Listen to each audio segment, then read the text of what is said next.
All right, one, you guys are freaking awesome. I mean, you guys are just awesome. All right, so I'm going to tell you a ghost story or a zombie story or whatever you want, Walking Dead. That's what the streams and rivers in Philadelphia were for the past 200 years. They were walking dead. We used to have 4 species of fish in Philadelphia. Now we have 52. Thanks to a lot of people in this room.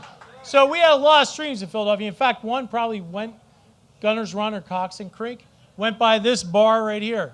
But guess what? We put it in a sewer because everybody put all their crap in it, and it was a public health nuisance. So we said, let's bury it. That's a great idea. It's 1870. Let's put it in a pipe and cover it up.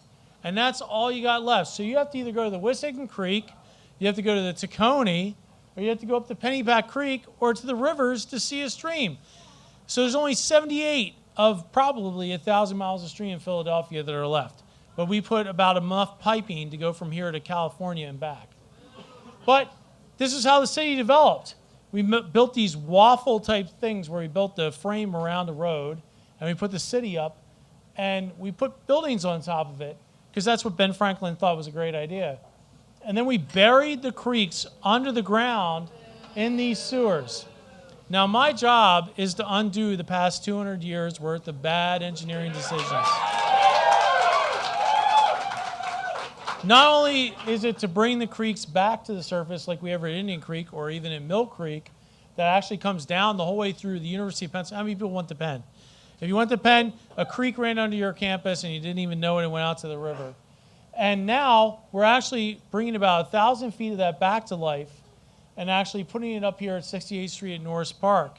This is one of our projects, one of many projects we're doing to restore the streams of Philadelphia and actually reduce the combined sewer overflows. We have about 11 million gallons of sewage that goes into your streams and rivers in Philadelphia, and we have to fix that. That's not good.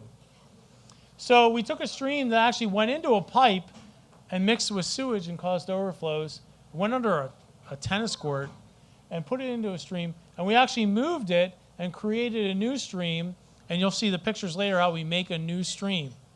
And we took that pipe that was left, and we actually took it and reduced the combined sewage down to just a couple times a year instead of many times a year.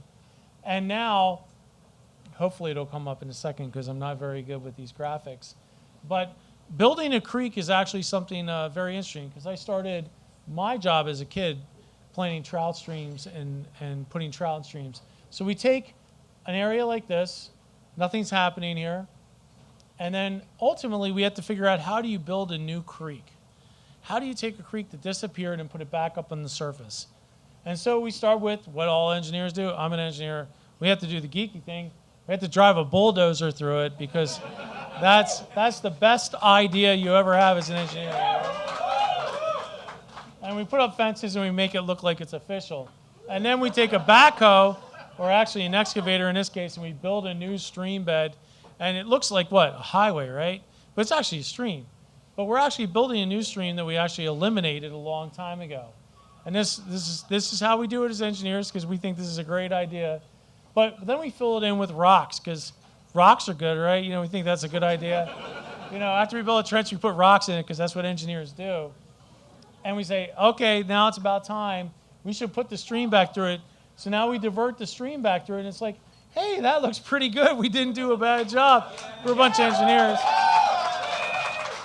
And this all happened in 3 months, $4 million project. The Army Corps engineer filled about 3/4 of it.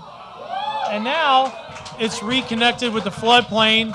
There's little critters and bugs and fish and all kinds of great things. I just want to go in there and like hang out myself. You know, growing up in the Appalachian Trail, I thought this is perfect.